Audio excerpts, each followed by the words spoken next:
On commence avant tout par nous plonger dans le quotidien des Japonais aux côtés de David. Vadrouille nippone en plein cœur des tendances de l'archipel, puis retour en France, histoire de se mettre à jour des annonces qui nous touchent directement. C'est parti pour les news de la rédac.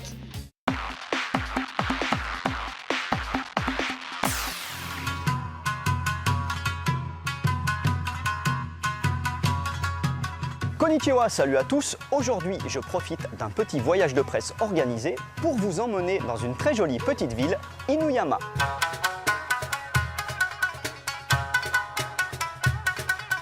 Inuyama, ça se situe dans la préfecture d'Aichi. C'est à peu près à 2h30 de train rapide de Tokyo et c'est pas très loin de Nagoya.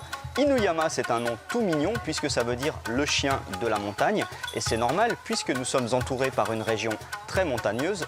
Et surtout, c'est une ville qui a su garder des dizaines et des dizaines de maisons et de boutiques dans un style très ancien. Donc c'est vraiment très beau à visiter.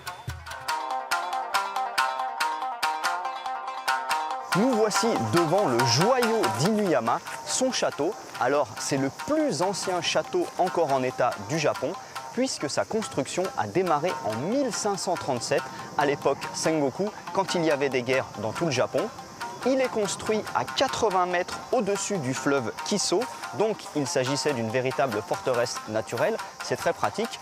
Et malgré le nombre incroyable de guerres, de séismes et autres incendies, le château a réussi à survivre à tout ça et du coup il est classé trésor national au Japon et il faut savoir qu'il n'y a que 5 châteaux qui sont classés trésor national.